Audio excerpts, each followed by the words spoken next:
Let's get to the Giants first.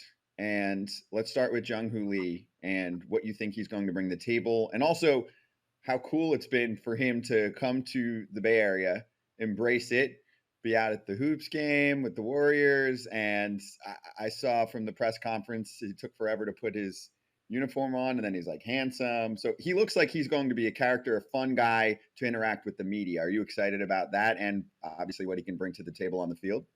Yeah, he's a charmer. He's got the looks. The Giants are a team that are in sort of desperate need of a little extra personality and energy. It seems like he brings that. He's got to play on the field, though, and the KBO is very different, obviously, from the big leagues. Can he hit big league pitching? That's going to be the one big question mark throughout the season. He doesn't seem to lack for confidence. He said something to the effect like from day one of the season, I think Giants fans are going to be impressed with my skills. So I like that a lot. Okay, first of all, Susan, I thought that was a overalls he had with just the one, like the 1990s overalls where they only had the one strap, but now I Ooh, saw it he was a didn't man play? purse, so it makes more Yeah. sense. Yeah, until he stood up, I was like, man, that's kind of awesome. He has the one strap overalls on. Is this, Susan, as a former Giant star, and I know how much they love star power out there in the Bay Area.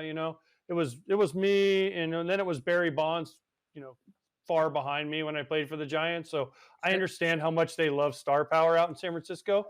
Is Lee enough for these fans to get them excited because they have been clamoring and clamoring and clamoring? We need a star since Buster Posey, or are they going to have to do more to quiet the fan base?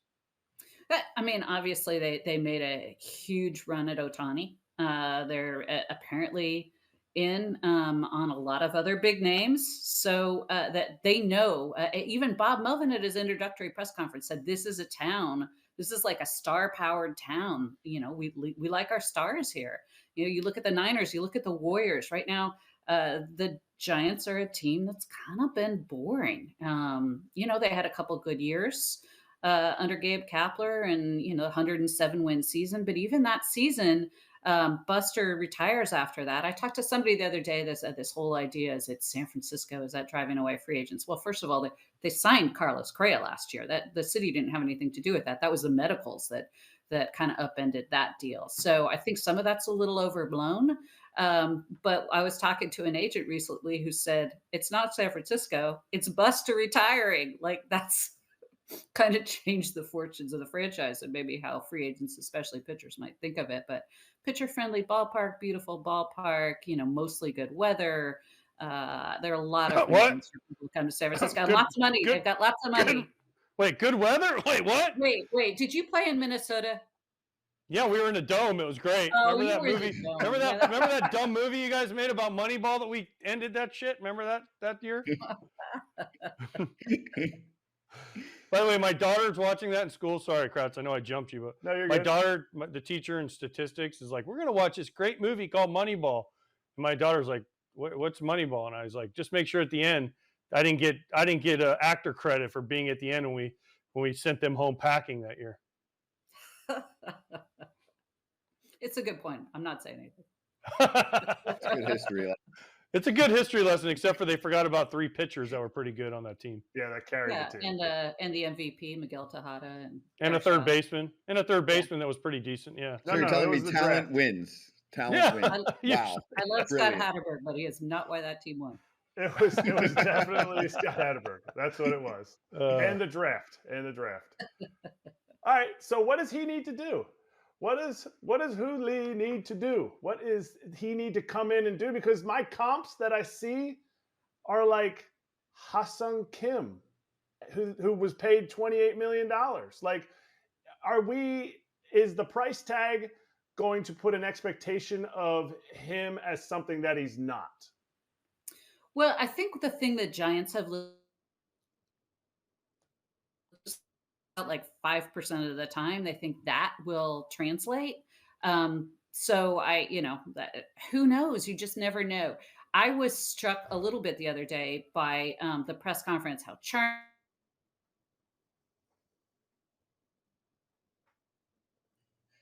Uh-oh. mm-mm. We'll bring her back in a sec. The couch didn't have quite the Wi-Fi that we thought, Mm-mm. and It was I'm pretty going sure strong. I was a bigger star in San Francisco than you were for Your half a season. Okay, AJ. No, I was there a full year. Thank you. Yeah, well, it felt like half a season in the No, history it felt books. like 3 years actually. I was there. I was there for 6 weeks, and it felt Uh, like half a season. yeah, I was there for a year, and it felt like I was like a dog year. 7 years of good luck. Why did it feel that way? Oh, Susan's There's back. Susan, because I had Hold that reporters thought. like Susan, always with my back. Go Right. ahead, Susan. We lost you there. If you want to re-rack the answer. Yeah, yeah. So we were talking about Lee, the Mhm. strikeout rate, the low strikeout rate. I think they think that the contact will, but you never.